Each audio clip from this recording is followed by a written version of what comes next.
Nice cool day here in Mexico, Marina Choppers. Little breeze, it's lovely. What are we about to do? Wendy's going to hoist me up the mast to take out the old radar. Ready for the new one. Do you trust me? Darling, I always trust you. Can you let it down a bit so I can... Yeah, okay. Alright, I'm going to put the camera down now. Well, he's still alive. He's going to take down the old radar. Sending up supplies. Send me up a beer.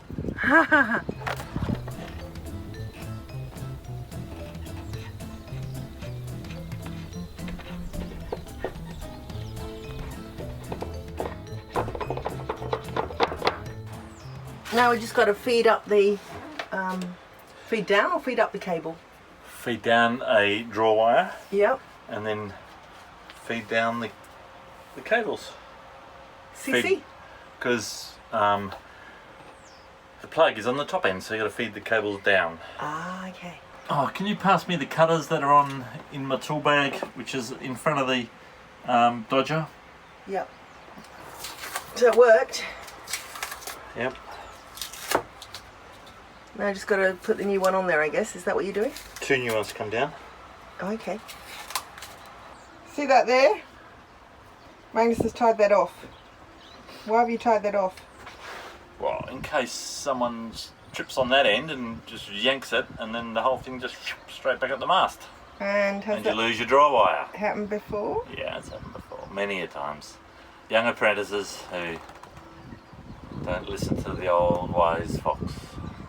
And the other end gets tied to something else. I'm guessing for the same reason. Right, if I get the ladder, put the ladder up there. Job done. Ladder might be easier than me hoisting him up the mast because it doesn't have to go very high. Well, it's only got to go. It's only got to go there, so I'm going to see if we can get a ladder instead.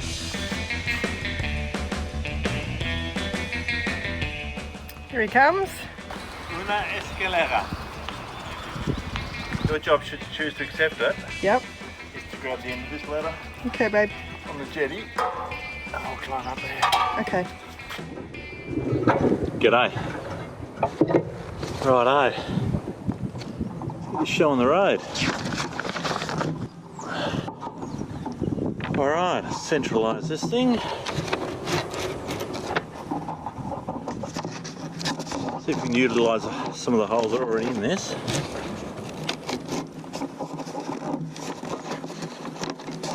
But we can't. Let's have a go with new ones.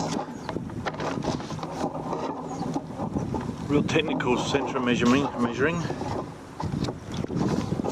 That looks good enough to me.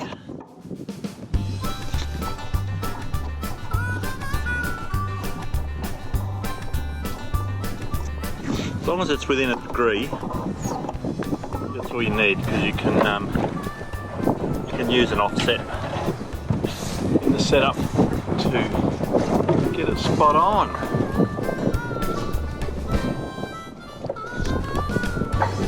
Measure twice, cut once. Old Chinese proverb. Clever those Chinese.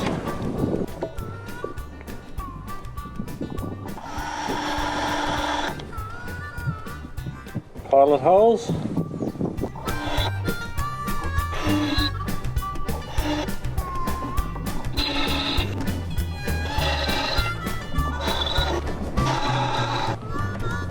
Righto. Pilot holes done.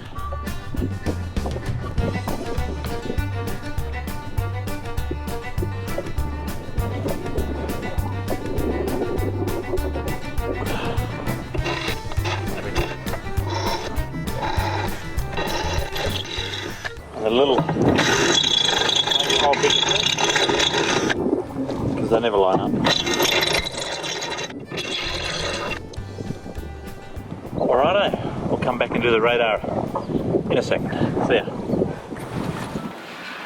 Radar's about to go up. Can I pass them to you? Yes. Thank you. You're welcome. Up, up and away. With TAAs, a friendly way. Wait. Only Australians about my age would remember that little jingle.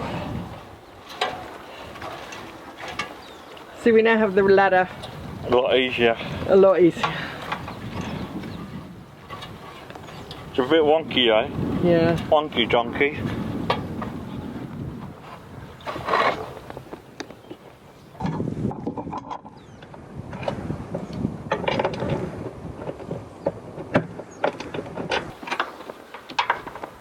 And Magnus has already drilled the holes for it to sit on. So it should all fit beautifully. And seeing as though his nickname is Radar, it will be perfect. Just locating the bolt positions now, I think. Tidying things up with cable ties. Looking good. Plugging the cables in.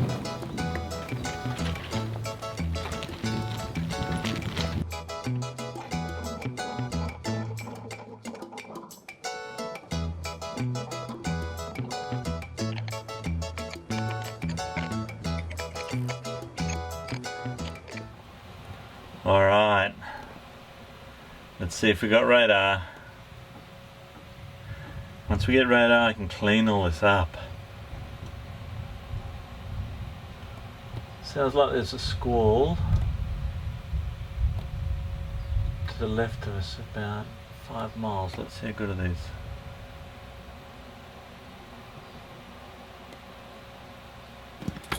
Alright, ready? Connecting to radar. Transmit. Oh. Yes!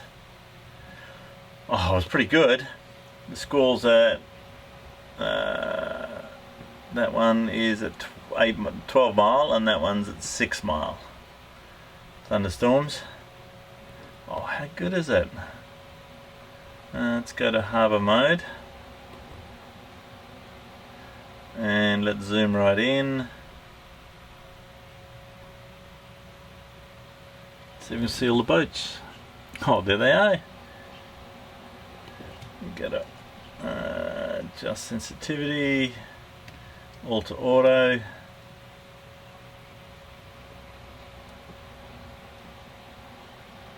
There we are. There's us. There's another boat. Whoops. There's another boat, another boat, another boat, another boat. The other pens over there. That's the wall. There's some boats over there. How good is that, Wen? Brilliant. So if we zoom right out,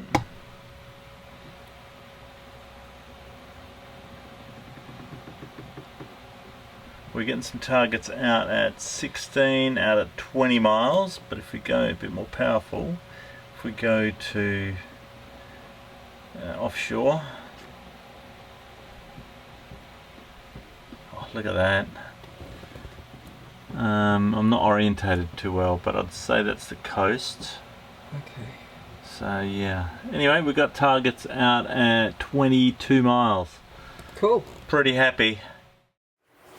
Well, I've got the old autopilot out again. So what my plan is to modify this pilot so that we can use the new control unit, the new autopilot, and connect it up to this modified power unit. So because it's came in at about $2,000 for a new power unit and it was just too much, so I'm going to get into modifying this.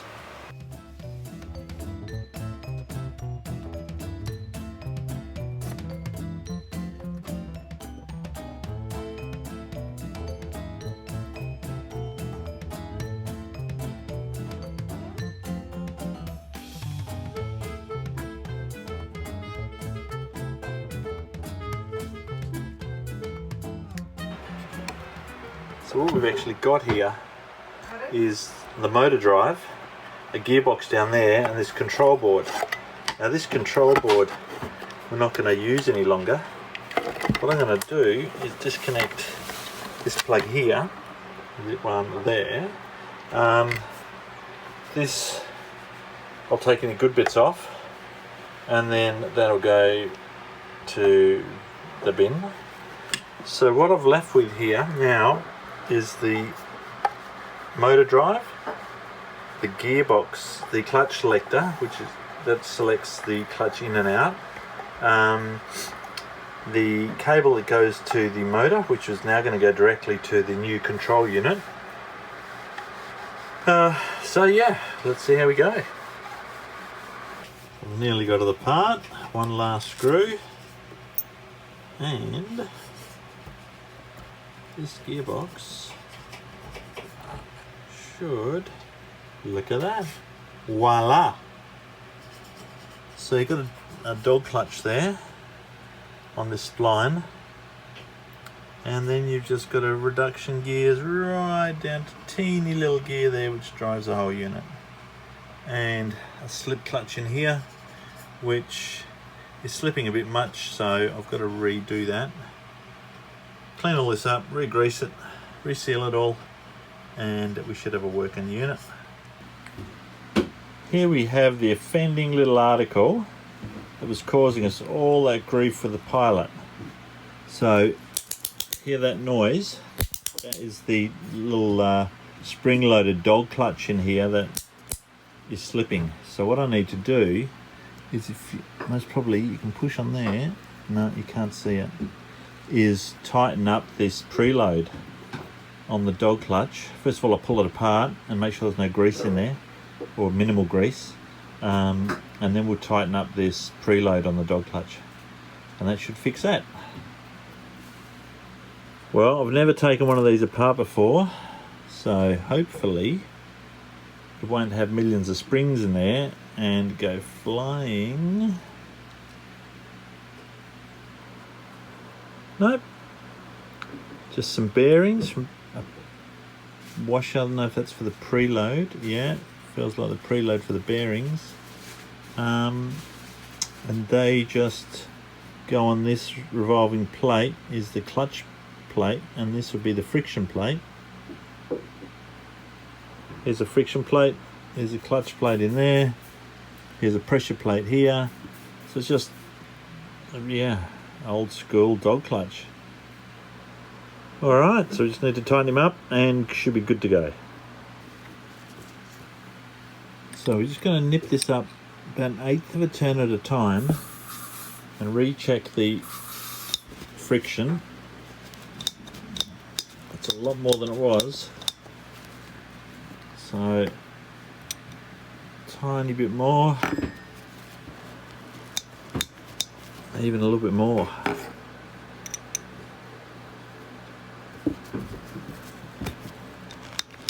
No, keep going.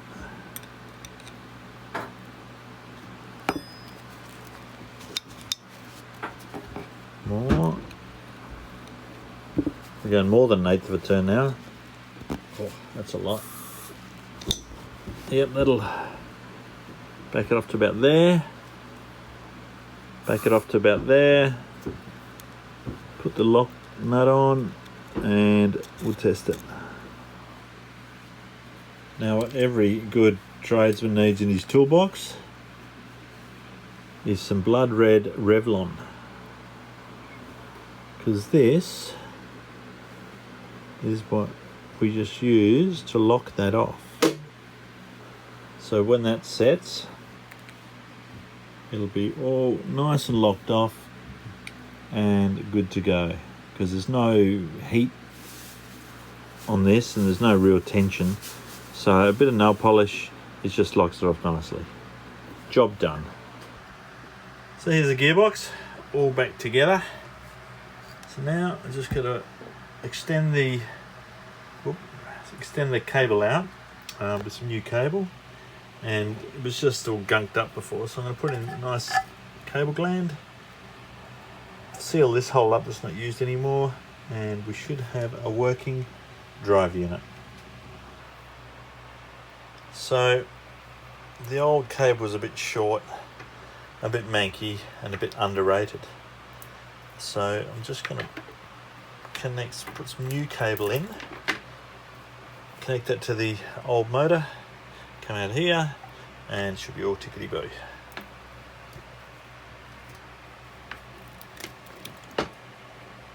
Do they say tickety-boo in England? I don't know. We say it in Australia. Well, some of us do anyway. So solder them on, a bit of heat shrink, good to go.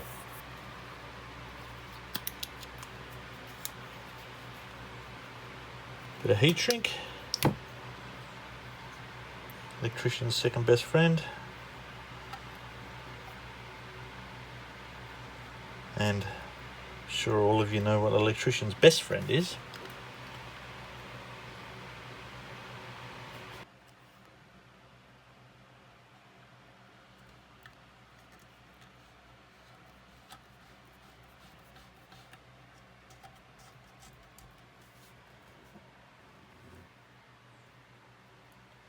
Alright, grab the soldering iron.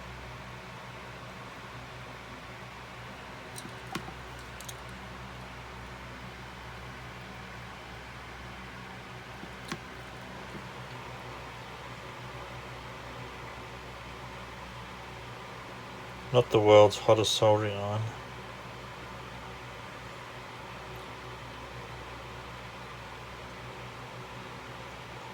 At all.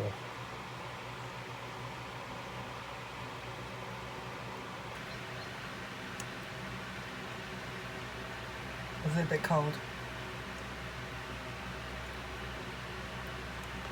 It's only a 60 watt iron, so it's good for doing fine stuff.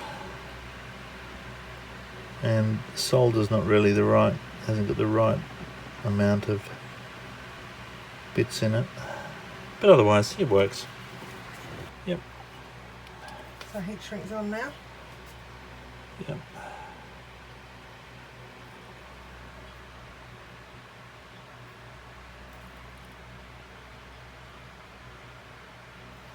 So it's now shrunk. Now for an electrician's third best friend. Well, not an electrician, a marine electrician, because you don't use this much on land.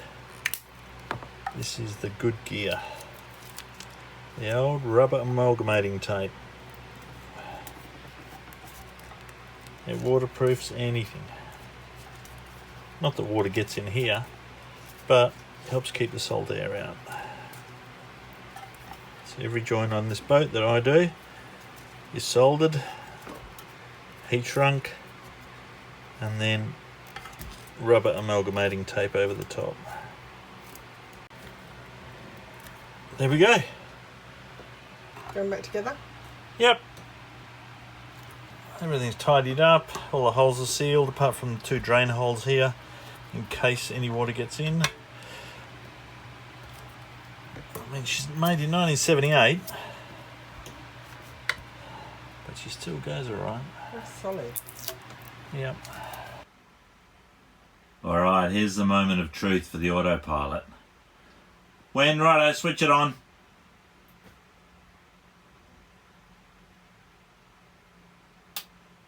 Well, we got lights. Lights down that end. So let's have a look. Oh, we got lights this end. It says no pilot. Alright. Well, we got heading. Oh, we got all sorts of things. Bit excited. As you can see, the autopilot's just sitting in the cupboard. The cupboard I haven't painted yet. But I'll go through and calibrate it now and make sure it all works. How pretty is this? It's doing things by itself.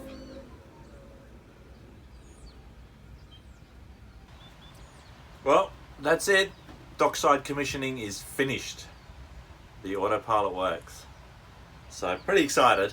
The only problem is we can't leave, because to leave this marina you've got to get the sniffer dogs on and things. So we've got a working autopilot, but we can't try it yet. So anyway, all good.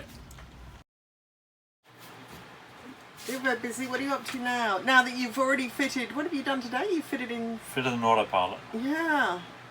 So next bit is... Well, Wendy said sit down and relax, so I sat down for 2 minutes and I got bored. So I bought this roll of... Remember on Nutshell, the narrowboat, I put in the... if you have been watching, I put in the strip light. And it's just schmick. So I bought this strip light, and there's a bit of a story there. first strip light I bought was red, so that didn't work out well. So I found the white strip light. So I'm just going to do a dry run and make sure that all the shadows aren't too bad, and then we'll put it in properly tomorrow. Putting in some, What are you doing? putting in some red strip lighting for the nighttime use at the nav table, and putting some white strip lighting in for nighttime use, just normal sort of getting about. Here's the strip light that's going in. So Here's the two-way switch. Switch there for white light and switch there for red light.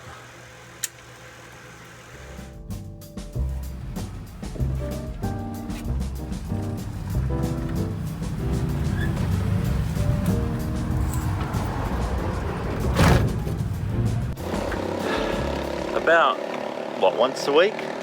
Yeah. We have a big long list of all the things we've got to find. Not buy, but find.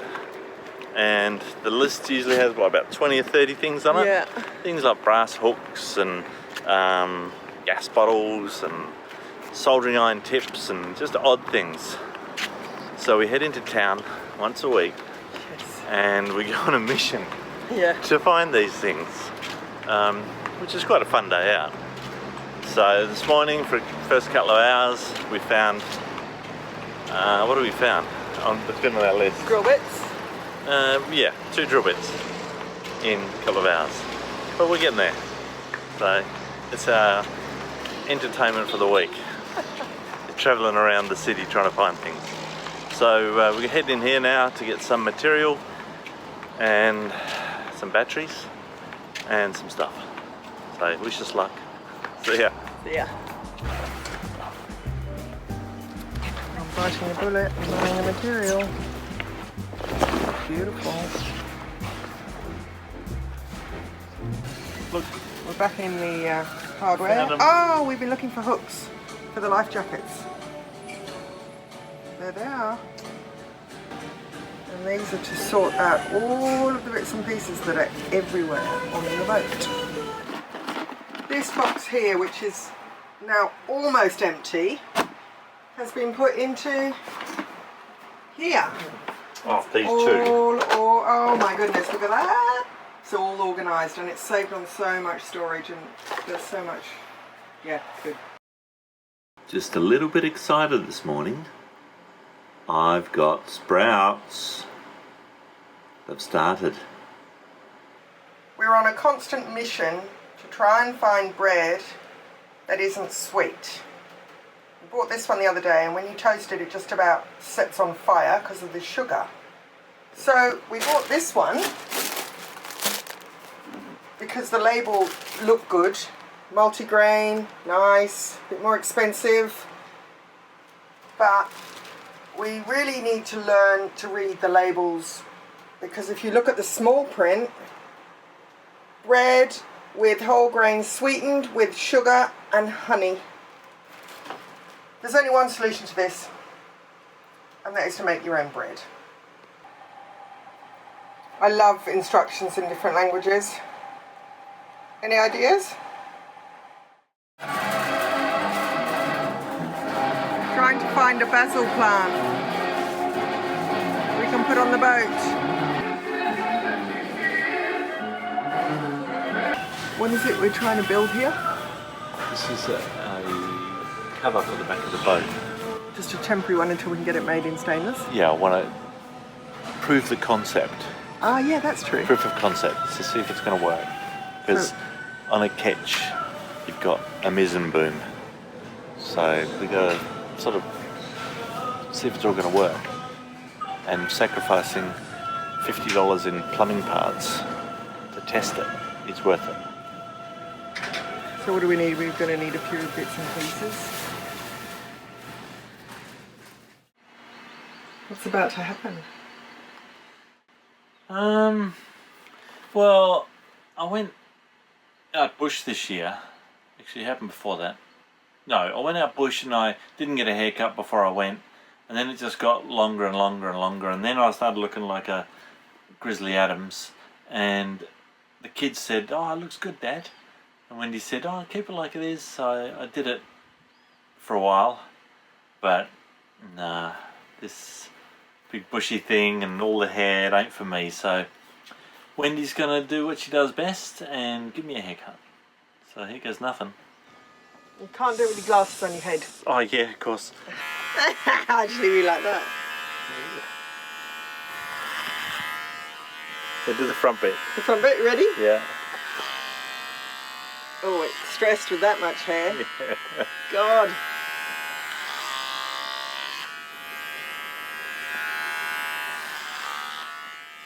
It's incredible. Nice to have short hair again. Yeah.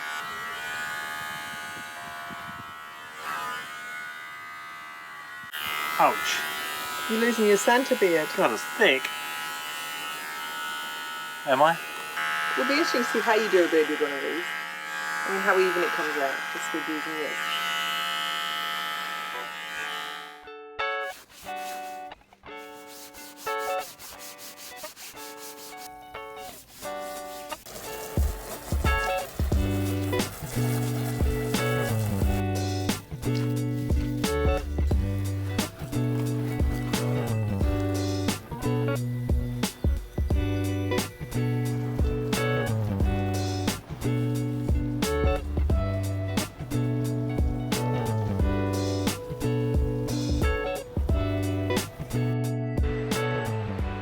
Trying to make bread. So I'm giving it a go, and then I'm going to cook it in the microwave and see how it turns out. So I'm just going to leave it for a while to double in size and then go from there. So, what's happening in the galley today? Well, I'm trying to make bread. I'm going to make the bread and then put it in the microwave, as I said before. And it does seem to be rising, but really, with my track record, that doesn't mean anything. It could still be a brick. You've made some good loaves. Yeah, I have. No, it's good. I let it rise a bit more and then smash it and then microwave it for 5 minutes and see what happens. This is the second rise, and I'm just about to put it in the microwave for 5 minutes and we'll see what happens. I've never made microwave bread before. It's going in. 5 minutes.